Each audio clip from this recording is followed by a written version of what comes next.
வெளிவந்த போது என்ன மாதிரியான வரவேற்பு செய்வது என்று நினைக்கிறேன். ஆனால் நிச்சயமாக நானும் முருகவேடோ அதை அப்போதே படிக்க வேண்டிய புத்தகமாக கருதக்கூடிய மனத்து ஆய்வோடு இருந்திருக்க வாய்ப்பு. இப்போது இதை ஏன் படிக்கிறார் என்பதை தெரிந்து கொள்ள மிகவும் ஆகிறார். முருகவேல் நாவல்கள் எழுதியிருக்கிறார். அவர் நாவல்கள் ஒவ்வொன்றும் வேறு வேறு கதைக்களங்கள் கதைக்களங்களுடைய வெவ்வேறு விதமாக சொல்லப்பட்டவை. ஒவ்வொன்றும் புதுமையானவை. தமிழில் ஒரு வித்தியாசமான படைப்பாளியாக சமகால வரலாறு அல்லது சமகால வரலாற்றை புரிந்து கொள்ள உணர்ந்து கொள்ள துணை நிற்கக்கூடிய படைப்புகளை தந்தவர். ஒரு பெரிய வாசப்பழக்கம்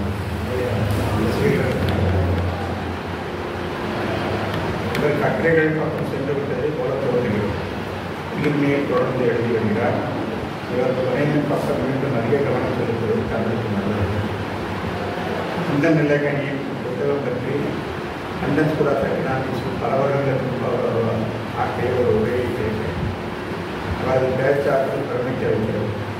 மிக எளிய ஆங்கிலம் இந்தியாவை கற்பனை செய்வது என்பது அவர் இந்தியா வளர்வது பற்றியே என்பது.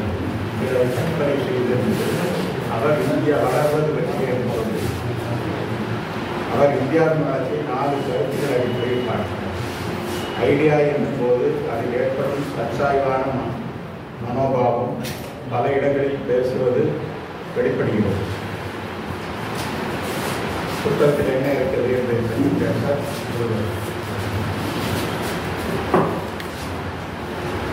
நண்பர்கள் அனைவருக்கும் வணக்கம்.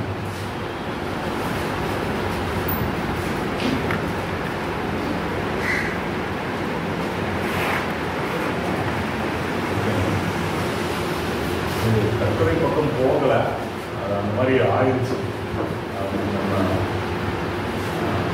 ஒரு மாதத்துக்கு ஒரு கட்டுரை எழுதுறதுங்கிறது அவ்வளோ பெரிய கஷ்டமான விஷயம். வந்து வேற மாதிரி எழுத முடியுமாங்க, அது முழுசும் இது தப்பிக்கவும் முடிய மாட்டேன். நண்பர் படித்த அப்படி விஷயங்கள் அந்த மாதிரி இல்லைங்க. அது சோம்பேறி நான் முதல்ல சிஸ்டமேட்டிக்காக ஒர்க் பண்ணால் அது ஈஸியாக பண்ணிடலாம். அது முடிய மாட்டேங்குது. அவர் வந்து ஒரு 24ஆம் தேதி ஃபோன் பண்ணுவார். நம்ம அதை வந்து அதை வந்து 23 24 தான் யோசிக்கிட்டு வந்தோம். இப்படியே தான் ஆகுது. அதனால் முன்னே எழுதிட்டு இருக்கேன். அது இங்கே இருக்க இன்னும் முடிக்கல. இந்த சிறு போட்டிருக்கேன். அப்படியா? தெரியாதா? முதல் போட்டீங்க. அதான் சரியாக தான். நான் தான் அந்த தமிழ்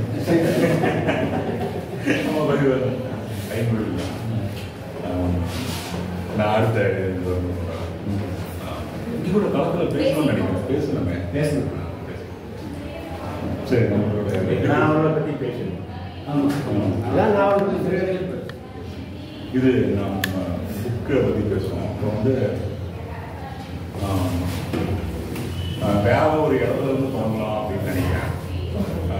ஒன்று வந்து என்னன்னா 1990களோட ஃபர்ஸ்ட்ல ஒரு கேஸ் வந்து நடக்குது சுப்ரீம் கோர்ட்ல. கேஸில் என்ன பண்ணுறாங்க அப்படின்னா, காட்டை நிறைய பேர் ஆக்கிரமிச்சிருக்காங்க, அவங்களை வெளியேறணும் அப்படின்னு சொல்லிட்டு ஒருத்தங்க வந்து கேஸ் போடுறாங்க. இன்னொருத்தங்க ஒரு நன்மந்திரி குடும்பம், அவங்க தான் அந்த காட்டுக்கெல்லாம் கொண்டாடுறாங்க வயநாட்டில். அவங்க வந்து காட்டில் ஒரு பகுதி எங்களுக்கு சொல்லுவாங்க, எங்களுக்கு கொடுக்கணும்னு அவங்க பேசியிருக்காங்க. கோதவர்மன் திருமணம் பார்த்த கேஸுன்னு ரொம்ப ஃபேமஸான கேஸ். சுப்ரீம் கோர்ட் என்ன பண்ணுது அப்படின்னா, காடு அப்படிங்கிறத டிக்ஷனரி மீனிங் எடுத்துக்கோம். காடுனா என்ன, மரம் இந்த காடு. காட்டுக்குள்ள முறையான டாக்குமெண்ட் இல்லாமல் அத்தியுமே நாலேஜ் எல்லாத்தையும் வெளியேறுன்னு சொல்லி ஒரு எல்லாத்தையும் டாக்குமெண்ட்ல இருக்கிற எல்லாத்தையும் வெளியேற்றது. இதுல இந்தியாவில் ஒரு பெரிய ஒரு பிரச்சனை இருக்கு. என்னன்னா, சமவெளியில இருக்கிற மாதிரி காட்டுல வந்து யாருக்கும் டாக்குமெண்ட் கிடையாது.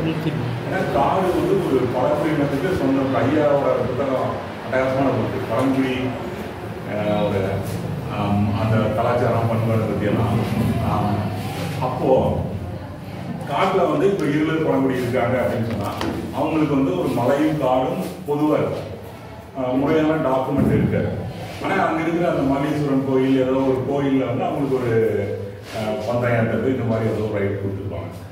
மற்றபடி அவங்களுக்கு அந்த நிலத்து மேலே என்ன உரிமைன்னா ஒன்றும் இருக்காது. இதே மாதிரி இன்னொரு பணம் இருக்குது. இப்படி தான் அந்த இடம் வந்து இருக்குது. அப்போ டாக்குமெண்ட் இல்லாதவங்களை வெளியேற்று அப்படின்னு சொன்னால் அது என்ன பண்ணுறது? யாருமே எந்த டாக்குமெண்ட்டும் கிடையாது. டீ எஸ்டேட்டு, அணை, சுரங்கம் இவங்களுக்கு தான் டாக்குமெண்ட் இருக்குது, மற்றவங்களுக்கு இல்லை. அப்போ என்ன ஆகுதுன்னா ஃபாரஸ்ட் டிபார்ட்மெண்ட் வந்து தீவிரமாக இறங்கி காட்டில் இருக்கிற தனக்கு வேணுங்கிற இடத்துல இருக்கிறவங்க எல்லாத்தையும் வெளியேற்றுறது அப்படின்னு சொல்லி தோணுது. இதை ஒட்டி நடந்த சண்டையில் ஒரு 200 பேர் போலீஸ் ஃபயரிங்கில் சாகுறாங்க. இது வந்து இந்த சத்தீஸ்கர் ஜார்க்கண்டில் நடக்கிற அந்த நக்சல் ஃபைட்டில் செத்த வந்து இந்த கணக்கில் வராது. இப்போ நம்மளுடைய பிலாச்சி மடாவில் நடந்துச்சு இல்லைங்களா, ஒரு 20 பேர் அந்த மாதிரி காட்டிலேருந்து வெளியே துரத்தி விடுறது, குடிசைகளை இடிக்கிறது, அப்புறம் மக்கள் வந்து போராடுறது, இந்த மாதிரியான சண்டைகளில் இதை ஒட்டி வந்து ஒரு பெரிய ஒரு இயக்கமாக அது வந்து மாறி ஒரு பெரிய போராட்டங்கள் வந்து நடக்குது. அதுக்கப்புறம் காடுனா என்ன அப்படிங்கிறதுக்கான ஒரு புது டெஃபினேஷனை சொல்கிறாங்க. சுப்ரீம் கோர்ட்டே வந்து நாங்கள் பண்ணினது வரலாற்று அநீதி அப்படிங்கிறத ஒத்துக்கிட்டு காடு அப்படிங்கிறது காடு, புல்வெளி, அதில் இருக்கிற தண்ணி, அதில் இருக்கிற விலங்குகள், அங்கே வாழ்கிற மக்கள் எல்லாம் சேர்ந்தது தான் காடு அப்படிங்கிற ஒரு புது டெஃபினேஷன் இருக்குது. அப்போ காட்டில் இருக்கிற மக்களுக்கு வந்து அங்கே வாழ்கிற உரிமை இருக்குது. அந்த உரிமைகள் வந்து அதிகரிக்கப்படணும். ஆனால் வந்து மரம் வெட்டுறது, வேட்டையாடுறது இதெல்லாம் வந்து தடுத்து போடணும் அப்படின்னு தான் புதுசாக ஒரு இது பண்ணுறாங்க. காட்டுக்குள்ளே நீங்கள் என்ன பண்ணுறதா இருந்தாலும் அந்த காட்டுல வாழ்கிற மக்கள்கிட்ட அதை பற்றி டிஸ்கஸ் பண்ணணும் அப்படின்னு சொல்லிட்டு வன உரிமை சட்டத்தில் இது வந்து இந்தியாவில் இது வரைக்கும் இல்லாத சட்டப்பூர்வ அங்கீகாரம். மக்களுடைய கருத்தை கேட்கணும் அப்படிங்கிறது எந்த சட்டப்பூர்வ அங்கீகாரம் இதுவரைக்கும் எந்த சட்டத்திலையும் கிடையாது. முதல் இந்த வன உரிமை சட்டத்தில் வந்ததுக்கப்புறம் அந்த மக்களோட நில உரிமையும் அங்கீகரிக்கணும் அப்படின்னு சொல்லி சொல்கிறாங்க. இப்போ நமக்கு இங்கே ஒரு 5 சென்ட் நிலம் இருக்குது, அது நமக்கு வந்து டாக்குமெண்ட் இருக்குது அப்படின்னு சொன்னால் நம்ம அது போல. அதே மாதிரி தான் காட்டில் இருக்கிற அந்த மக்களுடைய ஒரு குறிப்பிட்ட இடத்த வந்து ஒரு குறிப்பிட்ட பழங்குடியினம் நேச்சர் நிலமாக பயன்படுத்தி அது அவங்களுக்கு சொந்தமானது அப்படிங்கிறத அங்கீகரிங்க. அது வந்து தாக்குதாருக்கு மட்டுமில்லை, அந்த மக்களுக்கும் சொந்தம். இப்படியெல்லாம் அந்த தீர்ப்பு வருது. மக்களுடைய நில உரிமை அங்கீகரிக்கிறது. இப்போ நம்ம வந்து இது எப்படி பார்க்கலாம்? மக்களுடைய போராட்டம் வெற்றி அடைஞ்சிருச்சு.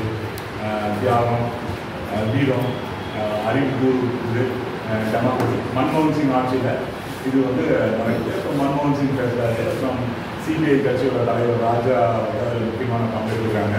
பிருந்தா கலெக்டர்லாம் அதில் வந்து ஒரு ரோல் ப்ளே பண்ணுறாங்க. இந்த கட்சியில் வந்து வரல. ஆனால் முக்கியமான ரோல் வந்து ட்ரைபல் ஆக்டிவிஸ்ட் தான். நம்ம கோவையில் இருக்கிற விஜய் தான் ஒரு முக்கியமான ரோல் வந்து ப்ளே பண்ணாங்க. எல்லாத்தையும் தட்டி இழுத்துட்டு நம்ம இப்படி தான் நினைக்கிறோம், நம்ம மக்கள் சக்தி வெற்றி அடைஞ்சிச்சு அப்படின்னு. ஆனால் அந்த நிலையை படிச்சிருந்தா அது அப்படி இல்லை. என்ன அப்படின்னா இப்போ வந்து நம்ம பெருவுக்கு போவோம். பெருன்னு சொல்லி நாட்டுக்கு லத்தீன் அமெரிக்காவில் இருக்கிறாங்க. பெருவில் வந்து ஷைனிங் பார்த்து ஒரு கம்யூனிஸ்ட் அது வந்து பெருவோட நிலப்பரப்பில் 40% கேப்சர் பண்ணுது. மேலும் முன்னேறி வந்துருக்கு. அப்போது டி சோட்டோ அப்படின்னு சொல்லிட்டு ஒரு முதலாளிக்கு பொருளாதார அறிஞர் அட்வைஸ் பண்ணுறது. இதுக்கு என்ன பண்ணுறது நீங்கள் சொல்லுங்கள் அப்படின்னு. ஏரோப்ளேனு, குண்டு, சண்டை, சிஐஏ அதெல்லாம் பெருசாக எஃபெக்டிவாக இல்லை. அது தொடர்ந்து முன்னேறுது. இப்போ டி சோட்டோ வந்து என்ன பண்ணுறாரு அப்படின்னு சொன்னால், மக்கள்கிட்ட பணம் இல்லை, அதே மாதிரி அரசுகிட்ட ஏராளமாக நிலம் இருக்குது. இந்த நிலம் வந்து மார்க்கெட்டுக்கு வர மாட்டேங்குது. அவங்க வந்து நிலத்துக்காக தான் சண்டை போட்டுட்டு இருக்காங்க. நீ நிலத்தை கொடு அப்படின்னு.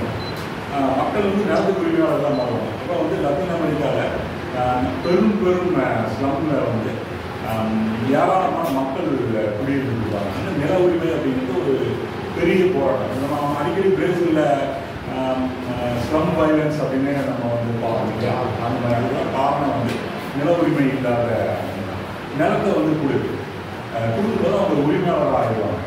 நிலம் வந்து மார்க்கெட்டுக்கு பணம் வந்து போகுது. அதை வந்து நகரங்கள்லையும் கிராமங்களையும் 2 இடத்துலையுமே பண்ணுங்க அப்படின்னு சொல்லி அவர் வந்து சொல்கிறார். கவர்மெண்ட் வந்து அதை பண்ணும்போது என்ன ஆகுதுன்னா, ஷைனிங் பார்த்து இந்த மாவோயிஸ்ட் கட்சியோட நோக்கமே மக்களுக்கு நிலம் அப்படிங்கிறது. அப்போ அது அரசே கொடுக்குது அப்படிங்கும்போது இவங்க விடுவிச்ச பகுதியில் இருந்து கூட மக்கள் வந்து கூட்டமாக போய் நீங்கள் போய் ஒரு கையெழுத்து போட்டுட்டீங்கன்னா உங்களுக்கு அந்த நிலம் சொந்த மாதிரி அப்படின்னா எதுக்கு துப்பாக்கி, எதுக்கு ஜெயில், எதுக்கு டார்ச்சர், எதுக்கு ஏரோப்ளைன் அப்படின்றதெல்லாம் இல்லை. அப்போ அப்படி வந்து போகிறாங்க. போகும்போது அந்த கட்சி தலைவர்களுக்கு வந்து கிராமம் பாதுகாப்பில் தான் மாறுது. அப்போது யார் நம்புறது யார் நம்பக்கூடாதுன்னு வந்து தெரியல. ஒரு மூமெண்ட் இருக்குது. லட்சக்கணக்கான பேர் கிராமத்துலேருந்து நகரத்துக்கும் அங்கிருந்து இங்கேயும் இப்படி மாறி மாறி வரும்போது இதில் எப்படி ஹேண்டில் பண்ணுறதுன்னு தெரியாமல் சென்ட்ரல் கமிட்டி மொத்தமும் தலைநகரம் பீமாவில் போய் ஷெல்டர் எடுக்கிறாங்க. ரகசியமாக வந்து தங்குறாங்க. அதெல்லாம் பயங்கர த்ரில்லிங்கான ஒரு கதை. அப்போ அரசாங்கம் வந்து தேடி கண்டுபிடிச்சு கிராமப்புறங்களையும் காடுலையும் இங்கே இல்லை அப்படிங்கும்போது சிட்டியில் ஒரே பெரிய நகரம் பீமா தான் அப்படின்னோடனே அவங்க வந்து பல முயற்சிகள் எடுக்கிறாங்க. அதில் ஒன்று வந்து ஏதாவது வீட்டில் வழக்கத்தை விட அதிகமான குப்பை வருதா அப்படின்னு சொல்லி பார்க்கலாம். எல்லா வீடுகளையும் இந்த வீட்டில் எத்தனை பேர் இருக்காங்க, குப்பைக்காரங்களுக்கு தெரியுமில்ல, குப்பைக்காரங்களோட குப்பைக்காரங்களாம் குப்பை எடுக்கிறவங்களா உளவுத்துறை அதிகாரிகளும் போவாங்க. பெரும்பாலும் ஒரு 2 பேர் 3 பேர் எக்ஸ்ட்ரா தங்குற மாதிரியான வீடுகள் இருக்கிற பகுதி அந்த பகுதிகளில் அதிகமாக கான்சன்ட்ரேட் பண்ணுறாங்க. ஒரு வீட்டில் இருந்து இந்த மாதிரி வருது. அப்புறம் முடிச்சுது. அப்புறம் அபிமல் குஷ்மான் கன்சாவோ இப்போ தான் இறந்த சிறையில் ஒரு 25 வருஷம் சிறையில் இருந்து இருந்தால் அந்த மூமெண்ட் வந்து அழிஞ்சு போயிடுச்சுன்னு சொன்னாங்க. இந்த இது டீசர்ட்டாவுக்கும் இந்த இதுக்கும் சம்மந்தம் இல்லை. டீசர்ட்டாவோட தான் அந்த பொருளாதார சீர்திருத்தம். டீசர்ட்டாவுக்கு வந்து ரொம்ப ஒரு முக்கியமான ஒரு அட்மைரர் வந்து ஒருத்தர் இருக்கார். அவர் யாருன்னா நம்மளுடைய ராகுல் காந்தி. சரி, அப்போது மன உரிமை சட்டத்தில் மக்களுக்கு நிலம் அப்படிங்கிறது வந்து ஆக்சுவலாக என்ன அப்படின்னு சொன்னால் டீசோட்டாவுடைய பொருளாதாரத்தை இது வந்து நல்ல நிலையை சொல்லி தான் நமக்கு தெரியுது. ஆனால் அவரு பொருளாதார இதெல்லாம் சொல்கிறதில்ல. டீசோட்டாவோட அட்மைரர். அப்போது நிலங்கள் வந்து மார்க்கெட்டுக்கு வரணும் அப்படின்னு சொல்லிட்டு அவர் வந்து வீட்டு வாடகை சட்டத்தை மாற்றணும் அப்படி பேசிகிட்டு இருக்கும்போது இப்படி பேசுகிறாரு. இப்போ நம்ம வந்து அரசியல்வாதிகளை என்னப்போ நினைக்கிறோம், நாங்கள் வந்து முட்டாள்கள் இல்லாட்டி இந்த மாதிரில இப்போ நம்மளுடைய இது இப்போ எல்லாத்தையும் பற்றி அப்படியெல்லாம் இருக்குல்ல. ஆனால் அந்த திங்கிங் அவங்களுக்கு ஒன்று தெரியலன்னா கூட தெரிஞ்சுக்கிறதுக்கான ஒரு வாய்ப்பு இதெல்லாம் நம்மளோட பல மடங்கு இருக்குது. அவங்களுடைய திங்கிங் வந்து ரொம்பவும் ஆழமாக ரொம்ப குறைப்போம். இப்போ அதனோட அடிப்படையில் தான் நம்ம இங்கே வந்து வன உரிமை சட்டத்தில் பழங்குடி மக்களுடைய நிலங்களை அவங்க வாழ்ந்துட்டு இருந்த பகுதி நிலங்களை வந்து அவங்க கொடுக்குறாங்க. அப்போ இந்த சென்ஸ் அது என்ன பண்ணுறாங்கன்னா ப்ரைவேட்டைஸ் பண்ணுறாங்க. பழங்குடி மக்களோட அதை வச்சு குறைக்க போகிறதே கிடையாது. அவங்களால ஒரு 2 மாதம் கூட வச்சுக்க முடியாது. அதாவது ஒரு கூட்டுறவு இப்படி இருந்தால் தான் தப்பிக்கும். நீங்கள் அவங்களுக்கு பட்டா கொடுத்தீங்கன்னா முடிச்சுது. அவங்களுக்கு தெரியவே தெரியாது என்ன இது எப்படி அந்த இதெல்லாம் வந்து தெரியவே இப்போவே அதெல்லாம் பெரிய பிரச்சனை ஆகிடுது. அந்த பணத்தை வந்து ஏமாத்துறாங்க, ஏமாற்றி கையெழுத்து வாங்கிட்டாங்க, அப்படி வாங்கிட்டாங்க. என்ன பேசியும் என்ஜிஓஸ் போகிறாங்க, ஆக்டிவிஸ்ட் போகிறாங்க, பேசியும் கூட இந்த நிலத்தினால ஒரு பற்றை வந்து பழங்குடி மக்களுக்கு ஏற்படுத்த முடிய மாட்டாங்குது அப்படின்னு சொல்லி சொல்கிறாங்க. நேச்சுரலி அது திருப்பி எங்கே போகுதுன்னா ரிசார்ட் ஓனர்ஸ்க்கு இந்த மாதிரி ரியல் எஸ்டேட் அப்படி இது வேற ஏதாவது வந்து இதுக்கு பண்ணணும் அப்படின்னு சொல்லி சொல்கிறாங்க. இதுதான் வந்து இப்படி இந்த மாதிரியான விஷயங்களை வந்து நம்ம எப்படி பார்க்குறோம், கார்பரேட்ஸ் எப்படி பார்க்குறாங்க, அரசு எப்படி பார்க்குது அப்படிங்கிறது தான் இமேஜினிங் இந்தியா. ஒவ்வொன்றிலையும் நம்மளோட பார்வை வேறையாக இருக்குது, அவங்களுடைய பார்வை வேறையாக இருக்குது. நமக்கு வந்து பயங்கர ஆச்சரியமாக இருக்குது. எப்படி நம்ம எதிர்பார்க்காத ஏதோ ஒரு இடத்துல வந்து என்னமோ வருது அந்த இடத்துக்கு. இப்படி இது இந்த மாதிரி மொட்டத்தலைக்கு முழங்காலுக்கு முடிச்சு இப்படி அப்படின்னு வந்து நம்ம நினைக்கிற மாதிரி ஒவ்வொன்றிலையும் ரொம்பவும் அன்எக்ஸ்பெக்டடான விஷயங்கள் வருது. நம்ம கண்ணு முன்னாடி நடந்துட்டு இருக்கிற பல விஷயங்கள் என்ன அப்படிங்கிறது வந்து தெரியுது. அந்த புக்கு வந்து ஒரு 600-700 பக்கம் புக்குங்க. பல என்னமோ எழுதியிருப்பாரு.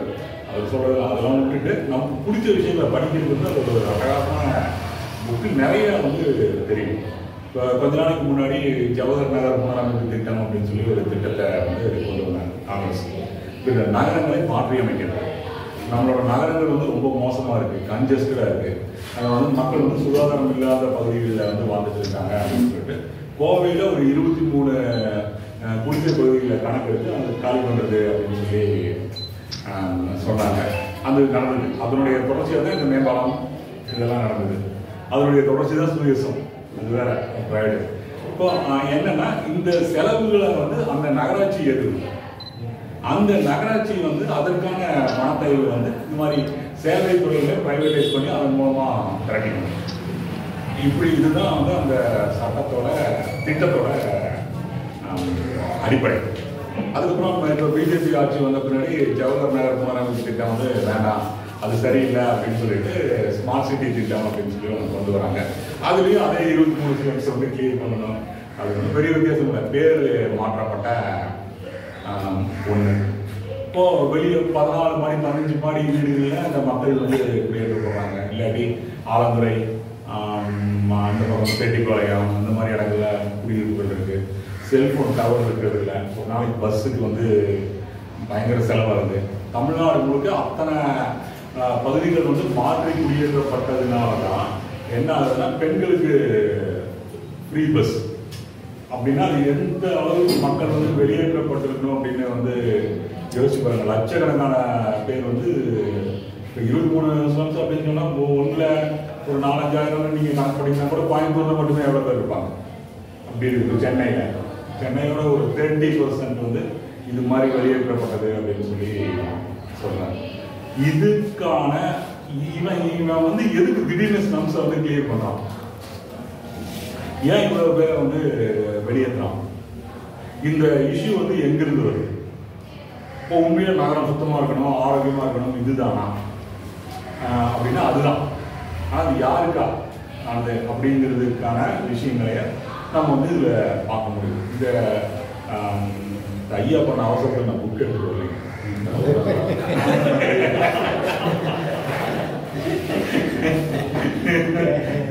இந்தியாவில் வந்து இதை பற்றி அவர் வந்து பேசுறாரு. நகரம்னா எப்படி இருக்கணும் அப்படிங்கிறத பற்றி அவர் வந்து நந்தன் நிலையணி பேசுறாரு. அதில் சில விஷயங்களை அவர் வந்து சொல்றாரு. சத்யபால் அப்படின்னு சொல்லிட்டு ஒரு தெரியுங்க, கேள்விப்பட்டிருக்கீங்க. சத்யபால் அப்படிங்கிறது வந்து இப்போ இருக்கிற சாரியை வந்து அவர் தான் டிசைன் பண்ணலாம். இப்போ நம்மளுடைய பெண்கள் கட்டிட்டு இருக்கிற இந்த சாரியுடைய இப்போ இருக்கிற டிசைனிங் வந்து சத்யபால் தான் பண்ணணும். அவர் வந்து ஒரு கிங் ஆடை வடிவமைப்பு துறையில் அவர் தான். அதுக்கப்புறம் அவருக்கு வந்து கேன்சர் வந்து நம்ம சர்க்கியில் தான் இங்கிருந்து சமீபத்தில் இறந்தார். அங்கே இருக்குதான் இருக்குது கிரிமிட்டேரியன் அதெல்லாம் வச்சுருக்காங்க. டெத்தை ஃபேஸ் பண்ணுறவங்க அங்கே வந்து பீஸ்ஃபுல்லாக அது மாதிரி ஏதாவது இருக்கும் போல இருக்குது. அங்கே தான் வந்து இறந்து போனார். அதுக்கப்புறம் அவரோட பொசிஷன் அவ்வளோ முக்கியமான அந்த பொசிஷனுக்கு வந்து மசாபா குப்தா அப்படிங்கிறவங்கள நியமிக்கிறாங்க. மசாபா குப்தாவுக்கு வந்து 23 தான் வயசு. அவங்க யார் அப்படின்னா நீனா குப்தாவுக்கும் ரிச்சர்ட்ஸுக்கும் பிறந்தவங்க. முதல்ல ரிச்சர்ட்ஸ் வந்து தன்னுடைய பொண்ணுன்னு ஒத்துக்கல, அப்புறம் பின்னாடி ஒரு போக்கில் வந்து அவங்க ஒத்துக்கிட்டாங்க.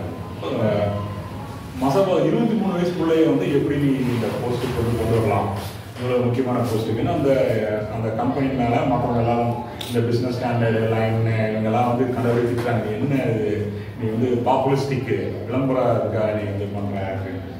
அப்போது அந்த கம்பெனி வந்து சொல்லுது என்ன பண்ணுது அப்படின்னா, நீங்கள் என்ன டிசைனிங் பண்ணினாலும் இந்தியா மாதிரி ஒரு நாட்டை பார்க்க வைக்க முடிய மாட்டேங்குது. ஒரு 100 அடி அகலம் கூட வந்து எங்களுக்கு கடைகளுக்கு கிடைக்க மாட்டேங்குது, டிஸ்பிளே இல்லை. அப்போ நான் இந்த மாதிரியான பாப்புலரான ஆட்களை வச்சு தான் நாங்கள் பண்ண முடியும். அதை நீ என்ன ஒர்க், நீ என்ன கிரியேட்டிவாக என்ன பண்ண முடியும் அந்த இடத்துல? ஒரே கன்ஜஸ்டடு, யாருக்கும் நின்று பார்க்கறது வந்து நேரம் இல்லை, மூச்சு திணறுது இந்திய நேரங்கள் அப்படின்னு சொல்லி அவங்க வந்து சொல்லி, அதனால தான் எங்களுக்கு வந்து மசாபா குப்தாங்கிற அந்த பேருக்காவது ஒரு விளம்பரம் கிடைக்கும்ல. அவர் ஏதோ சத்தியபால் என்னமோ பண்ணிட்டாரு, 60-70 நாடு இருந்த நிலைமை வேற. இன்னைக்கு அப்படி ஒரு சின்ன எலைட் செக்ஷன்ஸ் தான் இது எல்லாத்தையும் பார்த்துட்டு இருந்தது. ஓகே, இன்னைக்கு ஒரு பெரிய மிடில் கிளாஸ் வந்துருச்சு. இன்னைக்கு டிஸ்பிளே பண்ண முடிய மாட்டாங்க, பார்க்கிங் இல்லை அப்படின்லாம் வந்து அதில் வந்து பேசலாம். இவர் வந்து என்ன சொல்றாரு அப்படின்னு சொன்னா, நகரத்தை வந்து நீங்க சீரமைக்காம நீங்க என்ன பொருளாதார சீர்திருத்தம் கொண்டு வந்தாலும், குளோபலைசேஷன், தனியார் மையம் என்ன பண்ணீங்கன்னாலும் யூஸ் இல்லை அப்படின்னு சொல்லி சொல்றாரு. நான் உற்பத்தி பண்றேன், அதை நான் சிட்டியில கொண்டு வந்தானே விற்கணும் அதுக்கு நீ எனக்கு ஒரு வழி பண்ணி கொடு அப்படின்னு. சிட்டி முழுக்க ஆள் குடியிருந்துட்டு இருந்தாங்கன்னா நான் என்ன பண்ணுறது, எனக்கு அதுக்கான ஏற்பாடு பண்ணேன் அப்படின்னு சொல்லி அவர் வந்து சிட்டிக்குள்ள பிஸ்னஸ் தான் இருக்கும். ஒரு கம்பெனி வச்சு ஓட்டிகிட்டு இருக்குது, அதில் 4000 பேர் வேலை செய்கிறது, ஒரு பெரிய லேஅவுட்டில் வந்து ஒரு 5000 வீடு இருக்கிறது, இதெல்லாம் வந்து கூடாது. சிட்டி அப்படிங்கிறது வந்து பிஸ்னஸுக்கானது. பழைய இந்திய நகரங்கள் அப்படிதான் இருக்குது. இது பழைய இந்தியா புது இந்தியாவை பற்றிலாம் எக்கச்சக்கமான விவரங்களை வந்து அவர் கொடுத்துட்டே இருக்காரு. இந்தியாவோட குளோபலைசேஷன் 1700 முன்னாடி அப்படின்னு சொல்லிட்டு எழுதுறாரு. இந்தியாவும் சீனாவும் தான் மோஸ்ட் குளோபலைஸ்டு கண்ட்ரிஸ் அப்படின்னு சொல்லி சொல்றாரு. உலகத்தோட மொத்த வருமானம் வரவு செலவு இதில் வந்து 40% இந்த 2 நாட்டில் தான் இருந்துச்சு அப்படின்னு சொல்றாரு. யாரு வேணாலும் இங்கே வந்து வரலாம், வியாபாரம் பண்ணலாம். இந்தியாவோட மேற்கு கடற்கரை நகரங்கள் தான் வந்து உலகமயக்கூடிய மெயினான நகரம். நீங்கள் அந்த மாதிரியான ஒரு வணிகத்தை இந்த முசிறி, தொண்டி, இந்த கொடுங்கலூர் இந்த பகுதியில் இருந்த மாதிரியான ஒரு வணிகத்தை நீங்கள் ரோம்லையும் பண்ண முடியாது, ஏதென்ஸ்லையும் பண்ண முடியாது அப்படின்னு சொல்லி அவர் வந்து சொல்கிறார். இந்த மாதிரியான விஷயங்கள், இதை பற்றின புத்தகங்கள், இதை பற்றிலாம் மனுஷன் எத்தனை படிச்சிருக்காரு, இல்லை ஏதாவது ஒரு டீம் வேலை செஞ்சதா அப்படின்னு தெரியல, அத்தனை வந்து சொல்கிறாரு. அப்போ இந்திய நகரங்கள் வந்து வாழ்றதுக்கும் லாய்க்கு இல்லை, பிஸ்னஸ் பண்ணுறதுக்கும் லாய்க்கு இல்லை, இது ஒன்றுக்கு இல்லாமல் இருக்குது. இதை நீ வந்து ஏதாவது ஒன்று வந்து பண்ணி தீரணும் அப்படின்னு சொல்லி அவர் சொல்கிறார். அதனுடைய விளைவாக தான். ஆனால் இதெல்லாம் பார்க்கும்போது ஒரு சில பேர் இதில் கொஞ்சம் வெளியே போனாலும் கூட ஒரு சில பேர் வந்து எழுத்தாளர்கள், டேரக்டரு, இந்த மாதிரி ஆட்கள்லாம் எந்த அளவுக்கு அறிவோடு இருந்திருக்காங்க அப்படிங்கிறது வந்து ஒரு பயங்கர ஆச்சரியப்படுது. நாயக்குன்னு ஒரு சத்யஜித் ரேயோட ஒரு படம் இருக்குங்க. ஒரு சினிமா நடிகை, ஹீரோ தான் அதோட நடிகர் படம். அந்த படத்தில் வந்து ஒரு ட்ரெயினில் கல்கத்தாவில் இருந்து டெல்லிக்கு போவாங்க. பல ஆட்கள் போவாங்க. அதுதான் டிராவல் பண்ணார். ரொம்ப அழகாக இருப்பாங்க. அதில் வந்து பல்வேறு விதமான ஆட்கள் வந்து இருப்பாங்க. அது வந்து ஒரு பெரிய இண்டஸ்ட்ரியலிஸ்ட் இருப்பார். அந்த இண்டஸ்ட்ரியலிஸ்ட்டை எப்படியாவது நைச்சம் பண்ணி தனக்கு வந்து ஒரு அட்வர்டைஸ்மெண்ட்டுக்கு ஒரு ஆர்டர் வாங்கணும் அப்படிங்கிறது ஒரு விளம்பர நிறுவனம் வச்சிருக்கிற ஒருத்தர் வந்து அவர் முன்னாடியே சுற்றிட்டு அவரை இது பண்ணுறதுக்கு இந்த மாதிரிலாம். அப்போ ஒரு நாள் ரயில்வே கேன்டீனில் பிடிச்சி பேசுவார். இந்த மாதிரி நான் ஆடு வச்சுருக்கேன், என்ன பண்ணுறீங்க நீங்கள்லாம் ஆடு, நான் வந்து இப்போ ஜெர்மனியில் எல்லாம் பார்த்தேன்னா நான் அப்படி நின்னேன் அப்படின்னா 3 மணி நேரம் 4 மணி நேரம் அந்த இதுக்கு முன்னாடியே நீங்கள் பார்த்துட்டே இருப்பேன். இங்கெல்லாம் என்ன பண்ணிட்டு இருக்கீங்க, இங்கெல்லாம் எதுக்கு ஆடு, ஒரு சீலையை தொங்க விடுறது, ஒரு லைட் அடிக்கிறது, இதை நான் பண்ண மாட்டேனா அப்படின்னு சொல்லி அவர் கேட்பார். ஆனால் ஆடு கம்பெனிக்காரர் வந்து சொல்கிறார், பண்ண முடியாதுன்னு இல்லைங்க, அதுக்கான சூழ்நிலை இல்லை அப்படின்னு. இது ஒரு விஷயம் படம் அப்படியே போகுதுன்னு வச்சுக்கலாம், விழுப்பு படம் நெட்டில் ஈஸியாக ஒரு டேரக்டரோட டெப்த்து எந்த அளவுக்கு போயிருக்கான், எந்த அளவுக்கு அறிவுபூர்வமான ஆட்களாக இருந்திருக்காங்க, இவங்களோட தொடர்பு வச்சுருந்துருக்காங்க இல்லை. இப்போ இந்தியன் கார்பரேட்ஸுக்கு வந்து இந்திய நகரங்கள்னால இப்படி ஒரு பிரச்சனை இருக்குது. இப்போது மன்மோகன் சிங் வந்து ஜவஹர்லால் நேரு திட்டம் அப்படின்னு சொல்லிட்டு அதை வந்து கொண்டு வர அதுக்கப்புறம் ஸ்மார்ட் சிட்டி திட்டம். ஆனால் என்ன அப்படின்னு சொன்னால் இந்தியாவோட மிகப்பெரிய பிரச்சனை வந்து இந்தியன் பியூரோக்ரசி. என்ன கொண்டு வந்தீங்கன்னாலும் இந்தியா வந்து ஒரு பியூரோக்ராட்டிக் ஃபார்ம் ஆஃப் கவர்மெண்ட். இந்தியாவில் கீழ்மட்டத்தில் எந்த ஜனநாயகமும் இருக்காது. இப்போ உதாரணத்துக்கு இப்போ நமக்கு வந்து ஒரு பர்த் சர்டிஃபிகேட் வாங்கணும்னு வச்சுக்கலாம். எம்எல்ஏ, எம்பி, கவுன்சிலரு, கலெக்டர், இந்த கவுன்சிலரு, வார்டு மெம்பர் யாருக்கும் எந்த அதிகாரமும் கிடையாது. அதுக்குன்னு இருக்கிற ஆட்கள் தான் இருக்க முடியும். நீங்கள் வந்து கார்பரேஷனுக்கு நிறையா நடந்து அலைஞ்சு இப்படி தான் கொடுப்பீங்க. ஆனால் வந்து நம்ம கழிச்சுட்டு குப்பையாக தான் பார்ப்போம். அது பர்த் சர்டிஃபிகேட், டெத் சர்டிஃபிகேட் கொடுத்துருவாங்க. ஆனால் நீங்கள் ஒரு பட்டா வாங்கணும்னு போகிறீங்க, ஒரு சீட்டு அடங்கணும்னு வாங்கணும்னு போட்டு முடிஞ்சுது. ஒரு பேர் மாற்றணும் அப்படின்னு போனீங்கன்னா எங்கள் அப்பா இறந்து போயிட்டாருங்க, அவரோட பேரை என் பேருக்கு மாற்றணும் அப்படின்னா உங்கள் வீட்டில் மழைநீர் சேகரிப்பு ஒட்டிடலாம். இந்த மாதிரி உனக்கு என்ன ஏதோ பையனையும் போடுறதுன்னா போட்டு என்ன என் பேரை மாற்றியா, நீங்களே தான் பேரை மாற்றணும், நீங்களே தான் அலையணும், நீங்களே தான் இங்கே சர்டிஃபிகேட் வாங்கணும். இந்த மாதிரி இது வந்து ஒரு ரொம்பவும் பியூரோக்ராட்டிக் ஃபார்ம் ஆஃப் இது கிட்ட வந்து இந்த திட்டங்களை நிறைவேற்ற பொறுத்து மாற்றணும். என்ன ஆகுது அப்படின்னு சொன்னால் இவன் வந்து முழுசும் கரெக்ட் பண்ணாங்க. அந்த பணம் முழுக்க இப்போ நம்ம ஊர்லேயே நம்ம ஊர் தான் அட்டகாசமாக உதாரணம். Imagining India gate. மொத்தமாக பார்க்கில் கொண்டே போடுறாங்க. அவன் காலி பண்ணணும்னு நினைச்சது வந்து முக்கியமாக நினைச்சது குமரன் மார்க்கெட். அவங்களுக்கு அங்குதான் ஸ்பேஸ் வேணும். குமரன் மார்க்கெட்டு காலி பண்ணணும், அது பக்கத்தில் இருக்கிற மக்களை காணணும். மக்களை தூக்கி வெளியே வந்துட்டாங்க. ஆனால் மக்களுக்கு வந்து கரெக்டாக எதுவும் கிடைக்கவே. இது இத்தனை பார்க்கு, இந்த குளத்தை ஒழுங்குபடுத்துறது அப்படிங்கிறதெல்லாம் இதில் 200 கோடி இருக்கும். அதை சொல்லி கூட கொடுக்குறாங்க. வீடு இல்லாத ஒவ்வொருத்தருக்கும் அட்டகாசமான வீடு வந்து கொடுத்துருக்கு. ஸ்கூல்லையும் ஹாஸ்பிட்டல்லையும் வந்து கொடுத்துருக்கு. இந்த மாதிரி என்ன ஆகுதுன்னா அது வந்து ஒழுங்காக நடைமுறைக்கு வர மாட்டாங்க. தேவையே இல்லாத இடங்கள்லாம் மேம்படும். தேவைப்படுற இடத்துல வந்து மேம்பாடமே கிடையாது. போக்குவரத்து கிடையாது, பார்க்கிங் கிடையாது. இப்போ அவங்க இது ஒன்றும் நடக்காதுன்னு தெரிஞ்சுட்டு அவங்களே 4 மணி 5 மணிக்கு பார்க்கிங்லாம் வந்து கட்டிக்கிறாங்க. அவர் வந்து போகக்கூடாது. Bureaucratic form of government. இதில் வந்து ஒன்றுமே நடக்க மாட்டேங்குது. டெமோக்ரஸி வந்து கீழே வரைக்கும் வர மாட்டேங்குது. இப்போ வந்து சோவியத் யூனியனோட சிஸ்டம், அதே அமெரிக்கா எல்லா நாட்டையும் எடுத்துக்கிட்டாங்க. அங்கே தான் வந்து ஒரு சிஸ்டம். லோக்கல் போலீஸ்காரங்களையும் மக்கள் தான் தேர்ந்தெடுப்பாங்க. பப்ளிக் ப்ராசிக்யூட்டராக வந்து ஒருத்தர் இருக்கிறாரு. இப்போ நமக்கு வந்து இங்கே இருக்கிறோம். நம்மளுடைய நமக்கு என்ன பிரச்சனை, போலீஸ் பிரச்சனை வந்தாலும் நமக்காக வாதாட போகிறது வந்து அரசாங்க வரைக்கும் தான். அவர் யாருன்னு நமக்கு தெரியாது. பப்ளிக் ப்ராசிக்யூட்டர் எலெக்ஷன் நிற்கணும், லோக்கல் போலீஸ்காரன் எலெக்ஷன் நிற்கணும். இது வந்து இன்னைக்கு எல்லா ஐரோப்பிய அமெரிக்க நாடுகளையும் நடைமுறையில் இருக்குது. ஷெரீஃப் அப்படின்னு சொல்லிட்டு லோக்கல் கவுண்டிக்கு போலீஸ்காரர் சினிமாவில் தான் வருவார். அவர் வந்து அவர் அரசியல்வாதி ட்ரெயினிங் எடுத்தவர். ஆனால் அவர் எலெக்ஷன் நின்றது ஜெயிக்கணும். அவர் மேலே சில பேர் கையில் போட்டு கொடுத்தாங்கன்னா அந்த பதவி போயிடும். அப்புறம் ரொம்ப பிரச்சனை பண்ணி விட்டாளுங்க அந்த மாதிரிலாம் இருந்துச்சுன்னா அந்த லோக்கல் இப்போ கோயம்புத்தூர் நகர நிர்வாகத்துக்கு ஒரு 2 போலீஸ் ஸ்டேஷனே கலக்கிற அதிகாரம் இருக்கு. அவங்க முதலாளித்துவ நாடுகள் வந்து அவங்க ஊரில் நம்ம வேற மாதிரி இருக்கும். அந்த டெமோக்ரஸி இதெல்லாம் வந்து வேற மாதிரி இருக்கும். இப்போ நம்ம ஊரில் வந்து என்ன இருக்குன்னா full and full bureaucracy. Police மேலே லோக்கல் கவர்மெண்ட்டுக்கு வந்து எந்த விதமான அதிகாரம் கிடையாது. அதே நேரத்தில் மாநில அரசு இருக்குதா அப்படின்னு சொல்லி பார்த்தா ஐஏஎஸ் ஆஃபீஸர் வரைக்கும் இருக்கு. அதுக்கு மேலே இருக்கிறவங்க வந்து எங்கிருந்து வராங்கன்னா யாரால் பயிற்சி அளிக்கப்படுறாங்க அப்படின்னா சென்ட்ரல் கவர்மெண்ட்னால பயிற்சி அளிக்கப்படுறாங்க. நகர நிர்வாகத்தை இது பண்ணுறாங்க. இவங்க வந்து அடிப்படையில் சென்ட்ரல் கவர்மெண்ட்டுக்கு தான் வந்து விசுவாசமான எதுவுமே வந்து ஒழுங்காக இல்லாமல் எல்லாமே குழம்புன ஒரு சிஸ்டம் தான் வந்து இங்கே இருக்கு. அப்போ அவர் என்ன பண்ணுறாருன்னா நந்த நிலையம் என்ன சொல்லுவாருன்னா இந்தியாவுக்கு 2 டயர் சிஸ்டம் வந்து சரியில்லை அப்படிங்கிற முடிவுக்கு ஒரு மாநில அரசு மத்திய அரசு அப்படிங்கிற சிஸ்டம் வந்து சரியில்லை. 3 டயர் சிஸ்டம் வேணும். மாநில அரசு, மத்திய அரசு, நகரம் அல்லது கிராம அரசு அப்படின்னு சொல்லி 3 பண்ணணும்.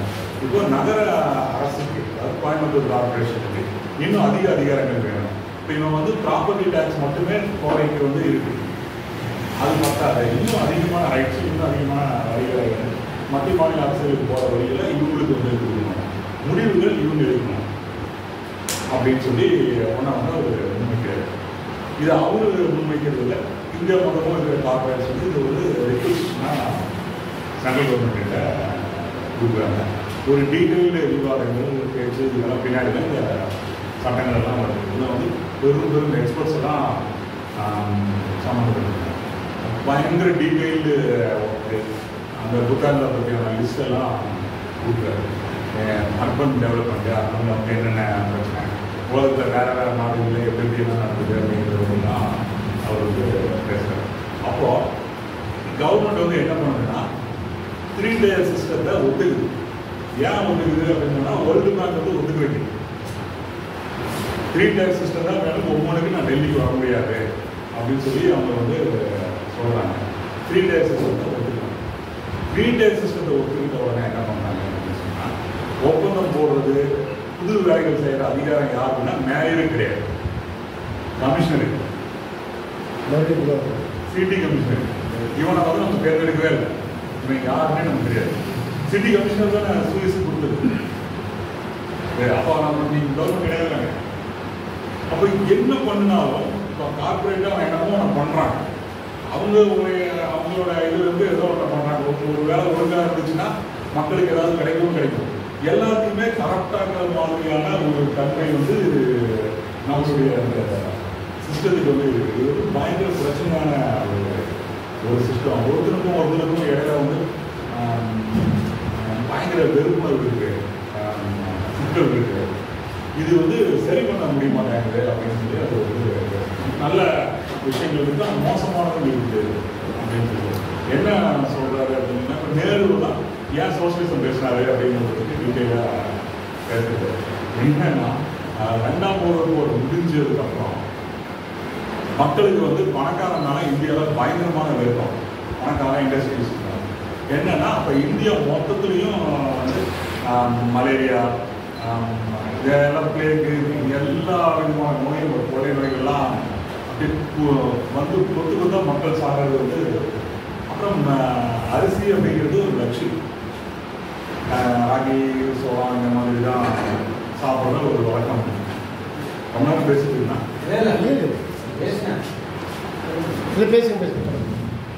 அதெல்லாம் சாப்பிட்றாங்க, இதுதான் வழக்கம். அப்போ இந்த மாதிரி இருந்த ஒரு நாட்டில் வந்து சில பேர் வந்து செகண்ட் வேர்ல்டு வார் பயங்கரமாக சம்பாதிக்கிறாங்க, சம்பாதிக்கிறான் கோடியா அதில் வந்து சம்பாதிக்கிறாங்க. என்னன்னா சம்பாதிக்கிறது எதிர்த்துலாம் பாருங்க. என்னன்னா மணல் மூட்டை அடைஞ்சிருக்காரு வார் பண்ணல, மணல் மூட்டை அடைஞ்சிருக்காரு, எக்கச்சக்கமான சாத்து தேவை. சணல் ஜூட் வந்து பெங்காலில் தான் விளையுது. இப்போ ஜூட் ஏற்றுமதி பண்ணுறது அப்படிங்கிறது ஒரு பயங்கர லுக்ரேட்டிவ், அது கோடியில் வந்து போடுற ஒரு. அப்புறம் டாடா இரும்பு, அங்கே எந்த ஃபேக்டரினா இயங்க முடியாத ஒரு நாள் யூரோப் மொத்தத்துலையும். ஆனால் இங்கிருந்து பண்ண முடியும், ஏற்றுமதி பண்ண முடியும். இப்போ அமெரிக்காவிலிருந்து வரணும் அப்படின்னா நீர்மூழ்கி கப்பல், யூ போட்ஸ், இந்த மாதிரியான பிரச்சனைகள்லாம் அட்டாக் நடக்கிறது வாய்ப்பு இருக்குது. இந்தியாவிலிருந்து கொண்டு வரும். அதில் பெருசாக சம்பாதிச்சது யாருன்னா டாடா. அதுக்கு முன்னாடி இந்தியாவில் டாடா தயாரிக்கிற இரும்பு அப்படிங்கிறது வந்து கேவலமான மட்டமான இரும்பு. இந்த இரும்புக்கெல்லாம் கவர்மெண்ட் அங்கீகாரம் கொடுத்துச்சு அப்படின்னா, இதை நான் வந்து டின்னர்லேயே உட்காந்து சாப்பிட்டேன்னா ஒரு வயசாக வந்து சொல்கிறார். அதுக்கப்புறம் வந்து ஈராக் முழுக்கவும் ரைட் ரோடு போடுறதுக்காக டாடா கிட்ட ஆர்டர் கொடுக்குறாங்க. அப்போ உனக்கு இப்போ அதிகம் வரும் அப்படின்னு சொல்லி டாடா வந்து சொல்கிறார், இத்தனை நியூக்ளியர் அப்படின்னு சொல்லுவாங்க. இப்படி வந்து இவங்க வந்து அந்த பதுக்கிறது, இது மாதிரி பல கோடிகளை வந்து சம்பாதிக்கிறாங்க பாறைக்கான. அப்போ நாடு மொத்தமும் வறுமையிலையும் பஞ்சத்திலையும் இருக்கும்போது இப்படியான செல்வ செழிப்பு மக்களுக்கு ஒரு வெறுப்பு அப்படிங்கும்போது என்ன ஆகுதுன்னா, அரசியல்வாதிகள் வந்து தங்களை ப்ரோ இண்டஸ்ட்ரியலிஸ்டாக காட்டிக்கிறதுக்கு வந்து தயங்கினாங்க. அதனால என்ன ரெண்டு பேருக்கு இடையில ஒரு பெரிய கேப் இருந்துச்சு அப்படின்னு சொல்றாரு. அப்புறம் அரசியல்வாதிகள் எல்லாம் வந்து இந்த பாரிஸ்டர், இது மாதிரி லண்டன் போய் படித்தவங்க, ஐசிஎஸ் இப்படி படித்தாங்க. இண்டஸ்ட்ரியலிஸ்டுகளை பொறுத்த வரைக்கும் இந்த டாட்டா இப்படி ஒரு சில பேரை தவிர பெரும்பாலும் வந்து ஜாதி ஆட்கள், வைசிய கம்யூனிட்டியை வந்து சேர்ந்தவங்க. அரசியல் வந்து பிராமணாக இருக்காங்க, படித்தவனா இருக்கா, இன்னும் வந்து இந்த வைசிய செட்டியார் இந்த மாதிரியான மணியா அது ஒரு வெளிவராத ஆட்களா வந்து இவன் மேலே அரசியல்வாதிக்கு வந்து மதிப்பு இல்லை. அப்போ என்ன ஆகுது அப்படின்னு சொன்னால், இந்த சோசியலிச முழக்கம் இது எல்லாத்தையும் யூஸ் பண்ணிட்டு லைசன்ஸ் போட்டா ராஜ்யம் உருவாக்குறாங்க. இது வந்து மெயினான இண்டஸ்ட்ரியலிஸ்ட், ஒரு 5 இண்டஸ்ட்ரியலிஸ்ட் ஒன்றா சேர்ந்து நேருக்கிட்ட பாம்பே பிளான் அப்படின்னு ஒரு பிளான் கொடுக்குறாங்க. அந்த பிளான் வந்து என்னன்னா, இந்தியாவில் முதலாளித்துவம் எப்படி இயங்கணும் அப்படிங்கிறது பொறுத்து எப்படி இருக்கணும் அப்படின்னு சொல்லிட்டு அதனோட அடிப்படையில் தான் இந்தியாவில் வந்து ஒரு free market economy, trade, license இதெல்லாம் வந்து இல்லாமல் போன ஒன்று வந்து நடந்தது அப்படின்னு சொல்லி சொல்கிறாரு. அது இல்லாத வரைக்கும் மோனோபோலி தான் இருக்கும். இப்போ காரு அப்படின்னா அம்பாசடர் மட்டும்தான், ஸ்கூட்டரு அப்படின்னா அந்த மாதிரி இப்படி வந்து எல்லாத்துலேயுமே வந்து மோனோபோலி அப்படிங்கும்போது நமக்கு சாய்ஸே இல்லை, வளர்ச்சிக்கு வழி இல்லை, மூளையை பயன்படுத்துறதுக்கு வழி இல்லை. இந்த மாதிரியான விஷயங்கள் வந்து ஒரு தொடர்ந்து பேசுகிறாரு. அதே மாதிரி என்ன துண்டு தான் இருக்கும், ஆனால் ஒரு அழகாக அவங்களோட கல்வி முறையை பற்றி பேசுகிறாங்க. இப்படி ஒவ்வொன்றையும் நாங்கள் என்ன எதிர்பார்க்குறோம், இந்தியாவில் நாங்கள் கார்பரேட்ஸ் எங்களுக்கு என்ன வேணும் அப்படிங்கிறது அந்த நான் எதிர்பார்க்குறேன் இமேஜினிங் இந்தியா அப்படின்னு. ஏன்னா இந்தியாவோட கல்வி முறை வந்து ஒரு கூற்று ஆரம்ப கல்வி இந்த மாதிரியான ஸ்டேட் போர்டோட கட்டுப்பாடு பெரும்பாலும் இது வந்து ரொம்ப மோசமான நிலைமையில இருக்கு. இதில் வந்து நல்ல இன்ஃப்ராஸ்ட்ரக்சர் இருக்கு, கிரவுண்டு இந்த மாதிரியான அரசு பள்ளிகளில் இருக்கு. ஆனால் கல்வி முறை வந்து மாடர்னாக வந்து மாறல. இப்போ இந்த தேவையை சரி பண்ணிக்கிறதுக்காக மாடர்னாக மாறின நவீன பள்ளிகளில் இது எதுவுமே இல்லை. ஆனால் இப்போ எனக்கு தேவையான கொஞ்சம் இங்கிலீஷ் தெரிஞ்ச இந்த ஆப்ராசர் கம்ப்யூட்டர் இந்த மாதிரி விஷயங்கள் தெரிஞ்சாங்களோ அவங்க தான் கொடுக்குறாங்க. அதனால் நான் அங்கே தான் போக வேண்டியிருக்கு அப்படின்னு. இப்போ நம்ம என்ன எதிர்பார்க்குறோம் அப்படின்னா, குளோபலைசேஷன் வந்து கல்வி தனியார் மயமாக்கப்படுற போது இந்த மாதிரியான பள்ளிகள் வருது அப்படின்னு சொல்லி. ஆனால் இவங்க கார்பரேட்ஸ் என்ன சொல்கிறாங்கன்னா, எங்களுக்கான ஆட்கள் நாங்கள் அங்கிருந்து தான் வந்து எடுக்க முடியும். முக்கால்வாசி ஸ்கூல் வந்து யூஸ்லெஸ்ஸாக இருக்கு. அது வந்து இந்த கவர்மெண்ட் ஆஃபீஸில் கிளர்க்கு இந்த மாதிரி வேலைகளை லாய்க்கு அவங்க தான் கொடுக்கணும். இவங்க வந்து எங்களுக்கு வேண்டாம் அப்படின்னு சொல்லி சொல்கிறாங்க. அதே மாதிரி இந்த 2 எஜுகேஷனுமே வந்து ரொம்பவும் ப்ரிமிட்டிவாக இருக்குது. இதுக்கு மேலே சம்மந்தமே இல்லாமல் தொப்பி மாதிரி ஐஐடி ஐஐஎம் அந்த மாதிரி இருக்கு. அந்த ஸ்டாண்டர்டுக்கும் கீழே இருக்கிற ஸ்டாண்டர்டுக்கும் சம்மந்தமே இல்லை. அப்போ நீங்கள் வந்து திடீர்னு ஒருத்தர் வந்து எப்படி ஐஐடி ஸ்டாண்டர்டுக்கு பார்க்குவீங்க? இது இப்படி இதுதான் வந்து அந்த புக்கு ஒவ்வொன்றுலையும் வந்து நம்மளுடைய பார்வை என்ன, கார்பரேட்ஸோடைய பார்வை என்ன. இது இப்போ அதில் முக்கியமாக நம்ம துறைமுருகன் கூட சொன்னார். நான் வந்து இந்த புக்கை பேசுகிறேன்னு உடனே இந்த ஆதார் கார்டு ஒரு நந்தன் நிலைகணின்னு உடனே ஆதார் கார்டு நந்தன் நிலைகணிக்கு வந்து நம்ம எல்லாத்தையும் ஒரு அரசு வந்து அப்படியே கண்காணித்து அப்படியே பார்த்து நம்ம என்ன போகிறோம் வர்றோம் நந்தன் நோக்கம் போல கிடையாது. அவர் வந்து தெளிவாகவே சொல்றாரு, பேன் கார்டு தான் என்னோட பேர். என்னென்னா ஒரு நாட்டில் ஃபினான்ஷியல் இன்ஸ்டிடியூஷன்ஸ் வந்து நிறையா ஒழுங்காக நடக்கும். ஆனால் நம்ம ஊரில் வந்து ஒரு வழக்கம் இருக்கு, யார் வேணாலும் எந்த வேணாலும் போய் ஒரே டாக்குமெண்ட்டை வச்சு 4 இதில் காட்ட இப்படி வந்து ஒன்று வந்து இருக்குது.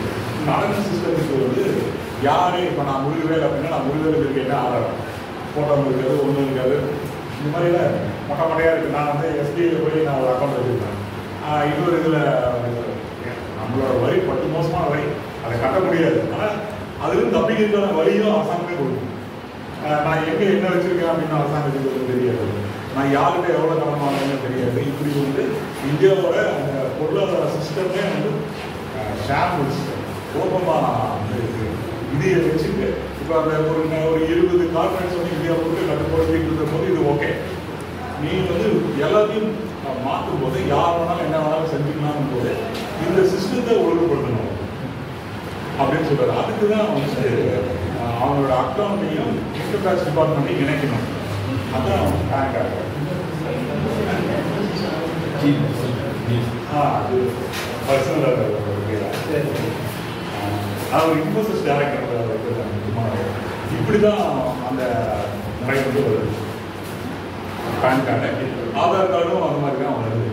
அதுக்கப்புறம் என்ன ஆகுது அப்படின்னா, இன்னைக்கு வந்துருக்கிற கவர்மெண்ட் வந்து அது வந்து பொதுமக்களுக்கான ஒரு ஐடென்டிட்டி கார்டாக வந்து மாறுது. அது வந்து அவங்களுடைய நோக்கம் இல்லை அப்படின்னு சொல்லி. ஆனால் அப்படியான ஒரு ஐடென்டிட்டி கார்டாக மாற்றுறதுக்கான வாய்ப்புகள் இருந்துச்சு. அதெல்லாம் இப்போ வந்து அது அவசியம் இல்லை. எதுவும் வந்து ஐடென்டிட்டி கார்டு 140 கோடி பேருக்கு ஐடென்டிட்டி கார்டு கொடுத்து வேண்டிய தேவை என்ன? ஆனால் ஒரு வேறு ஒரு தன்மை கொண்ட ஒரு அரசுக்கு தன்னுடைய சிட்டிசன்ஸை அடையாளம் காண வேண்டிய ஒரு அவசியம் இருக்குது. இவர் யாரு என்ன அப்படிங்கும்போது அப்போ இன்னைக்கு வந்து ஆதார் கார்டு ஒரு முக்கியமான ஒன்றா வந்து மாறிடுச்சு. இப்படி இந்த புத்தகம் வந்து ஒரு இன்சைட் நமக்கு வந்து என்னன்னா, இந்த கார்பரேட்ஸுடைய திங்கிங் வந்து என்ன, அவங்க வந்து அந்த அளவுக்கு ஒரு பயங்கரமான ஆட்கள்லாம் கொடூரமானதா நுணுக்கமா அப்படின்னா அது இருக்கலாம் இல்லாமல் இருக்கலாம், அதுக்குள்ளே போக வேண்டிய அவசியம். ஆனால் அவங்க என்ன யோசிக்கிறாங்கன்னே நமக்கு வந்து தெரியாது. நமக்கு ஒரு வியூ இருக்கு. இப்போ இன்னைக்கு வந்து இமேஜினிங் இந்தியாவை பற்றி நம்மளுடைய இடதுசாரி தளங்களில் ஒரு விமர்சனம் கூட வந்ததில்லை. இதை பற்றி டிஸ்கஷனே வரதில்லை. இதை பற்றின டிஸ்கஷன் வரல அப்படின்னா ஸ்மார்ட் சிட்டி திட்டத்தை நீங்கள் புரிஞ்சிக்க முடியாது. சூரியஸ் இங்கே வந்ததை புரிஞ்சிக்க முடியாது. புரிஞ்சிக்க முடியாது அப்படின்னு சொன்னால் நம்மளால எப்படி ஒரு மாற்றம் வைக்க முடியாது. இப்போ வன உரிமை சட்டத்தில் மாபெரும் 800 பேர் செத்த பின்னாடி ஒரு மாபெரும் சாதனையை நம்ம வந்து சாதிச்சுட்டோம் நினைச்சிருக்கும் போது யாரு ஜெயிச்சது அப்படின்னா காட்டை பிரைவேடைஸ் பண்ணணுங்கிறவங்க ஜெயிச்சிருக்காங்கிறது நமக்கு தெரியலன்னா திருப்பி இதே வேலையை வந்து நம்ம பண்ணிட்டே தானே இருப்போம். இப்போ இந்த மாதிரி பிள்ளைகள் பிடிக்க போது அது வந்து ப்ரோக்ராமாக மாறுது. அதுக்கு பதில் ஃபாரஸ்ட் டிபார்ட்மெண்ட்கிட்டயே அவங்க ஒன்று வச்சுருந்தா ஒரு இடமாக இருக்குல்ல. வெளியே வந்து சென்ட்ரல் சோழிகளில் வேலைக்கு வர வேண்டிய ஒரு நிலைமையில ட்ரைப்ஸ் வந்து இருக்காங்க. நம்ம நல்லது நினைச்சு தான் பண்ணுறோம். டெடிக்கேட்டட் ஒர்க்கர்ஸ் தான் வாழ்க்கை முழுக்க அதுக்கு செலவு பண்ணியிருக்காங்க. ஒரு பைசா சம்பாதிக்க எல்லாம் ரைட்டு. ஆனால் நமக்கு முழுசு பார்க்கல. லெனினை பற்றி ஸ்டாலின் வந்து சொல்லும்போது ஒரு மலைக்கழிவு முழுசை பார்க்குறாரு, மொத்தமாக பார்க்குறாரு. மொத்தமாக வந்து பார்க்கறதில்ல அப்படின்னா நம்மளுடைய வியூவில் எங்கேயோ ஒரு இடத்துல உட்காந்து ஒருத்தர் சொல்லுவார். அப்புறம் அமாத்தியா சென்னை பற்றி மட்டும் நம்ம ஆளுங்க வந்து படிப்பாங்க. கொஞ்சம் நம்ம மாதிரி இருக்குதான். இப்போ இவர் வந்து எதிரியாக பார்க்கும்போது நான் கார்பரேட்ஸ் என்னென்ன திட்டங்கள் வச்சுருக்கு, என்ன செய்ய போகுது, என்னென்ன ப்ரெஷர், ஜிஎஸ்டி எனக்கு வேணும் அப்படின்னு சொல்கிறது. நாளுக்கு ஒரே மாதிரி வரி விதிப்பு வேணும். இப்படி வரி விதிப்பு இல்லை அப்படின்னா கடற்கரை போகிற மாநிலங்கள் வந்து தங்களுக்கு அதில் வந்து லாபம் எடுக்கிறது ட்ரை பண்ணுறது. அப்போ ஊபியில இருந்தும் பீகார்ல இருந்தும் உற்பத்தி பண்ணுறதை நாங்கள் வந்து ஏற்றுமதி பண்ண முடிய மாட்டாங்க. அப்படி வந்து தங்க நாக்கிற சாலை ஏன் போட்டு வச்சுருக்கேன் அப்படின்னு சொல்லி கேட்குறாரு. நீ அதை பண்ணீங்கன்னா இதையும் பண்ண எல்லாத்தையுமே பண்ணுங்க அப்படின்னு. அப்புறம் ரொம்ப நம்ம அன்எக்ஸ்பெக்டடான சில விஷயங்கள் ஒன்றை மட்டும் சொல்லிட்டு நான் முடிச்சுக்கிறேன்.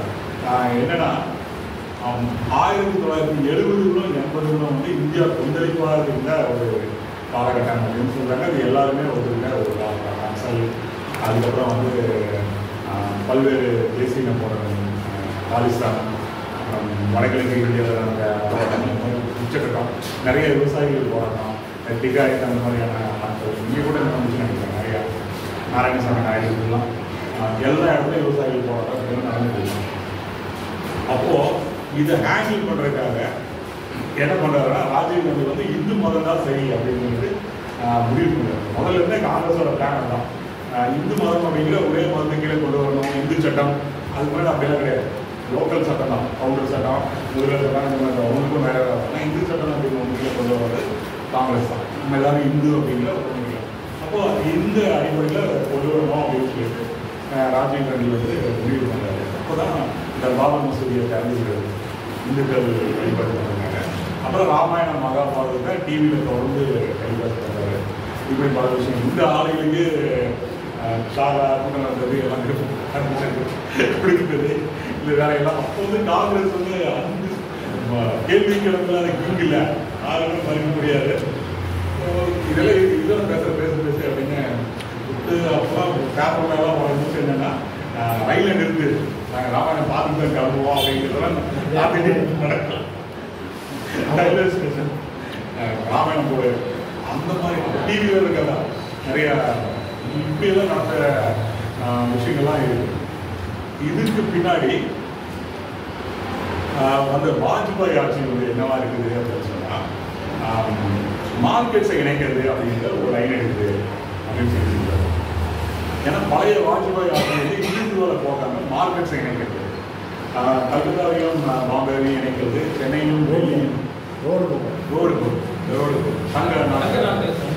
அப்போ அது வந்து என்ன ஆகுதுன்னா இப்போ இங்கேருந்து கோயம்புத்தூர்ல இருந்து நீங்கள் பார்த்தீங்கன்னாலே தெரியும் அந்த 8 வழி பாதை மொத்தமே சென்னை நோக்கியே இருக்கும். அது நகர வளர்ச்சி, நகரம் தான் வளர்ச்சியோட என்ஜின் அப்படிங்கிறாங்க கார்பரேட்ஸ். இந்த கிராமத்தில் தான் நம்மளோட ஆன்மா இருக்குது அப்படிங்கிற அந்த காந்தி வந்து அது முடிஞ்சிருச்சு. நகரம் தான் அதோடைய மையம் அப்படிங்கிறாங்க. எல்லாமே நகரத்தை நோக்கி தான் இருக்குது. மதுரையிலிருந்து சென்னை நோக்கி தான் இருக்குது, இங்கிருந்து இதை நோக்கி தான் இருக்குது, இல்லாட்டி பெங்களூர் நோக்கி. இந்த மாதிரி அதை ஒட்டி ஒரு பொருளாதாரமாக இருக்குது. நாமக்கல், திருச்செங்கோடு இப்படிப்பட்ட ஒரு வித்தியாசமான ஏற்றுமதியை மையமாக கொண்ட ஒரு நகரங்கள் வருது. அதை ஒட்டின ஒரு பொருளாதாரம் வருது.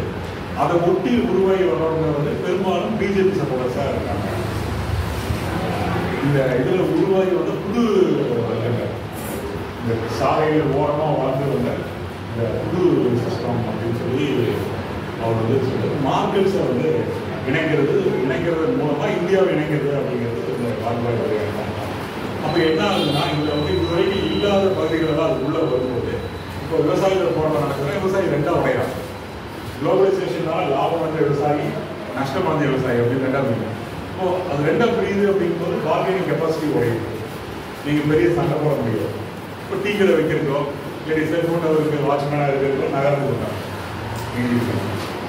இந்த மாதிரியான ஒரு சிஸ்டம் வந்து என்ன ஆகுது அப்படின்னா போராட்டங்கள் சிதைக்கப்பட்டு அது சொல்கிறது நம்ம பேசுகிறோம். சிதைக்கப்பட்டு நார்த்தில் இருந்து தெற்கு நோக்கி வர்றது அப்படிங்கிறது பெரிய அளவுக்கு அது வந்து தொடங்குது. தெற்கில் மிகப்பெரிய அளவுக்கு கன்ஸ்ட்ரக்ஷன்ஸ் நடக்குது, மாபெரும் நடக்குது. பெங்களூர்லாம் வந்து யாருமே பார்வைக்கு இணையாக மாறி போச்சு. இப்போ ஒரு 30 வருஷம் முன்னாடியெல்லாம் பெங்களூர் வந்து ஊட்டி மாதிரியான ஒரு அழகான நகரம், ரிட்டையர்ட் ஆகிருக்கான நகரம். இன்னைக்கு இருக்கிற பெங்களூர், ஹைதராபாத், அந்த வணிகமும் இண்டஸ்ட்ரியும் கலந்த கொச்சி, இந்த பெரும் ஏரியாக்களெல்லாம் வந்து வருது. இதற்கான தொழிலாளிகளை நார்த் இந்தியாவை அழிச்சு தான் இவங்க பண்ணுறாங்க. அந்த சாதிக்கும் அப்படின்னு சொல்லி இதுதான். இந்த வாஜ்பாய் ஆட்சி, தங்க நகர திட்டம், இந்த இதெல்லாம் எங்கிருந்து வருது, யார் இதெல்லாம் வந்து பண்ணுறாங்க அப்படிங்கிறத இப்போ பாம்பே பிளான் அப்படிங்கிறத இந்த இண்டஸ்ட்ரியலிஸ்ட் முன் வச்சாங்க அப்படிங்கிறது முதற்கொண்டு கொடுக்குற ஒரு என்சைக்ளோபீடியா இந்த நந்த நிலையங்களோட என்ன பண்ணிருக்கிறாங்க. ரொம்ப முக்கியமான புக்கு, விவாதிக்க வேண்டிய புக்கு. ஆனால் ரொம்ப குறைவாக விவாதிக்கவே படாத ஒரு புத்தகமாக அது இருக்குதுன்னா வச்சுக்கலாம் நினைக்கிறேன்.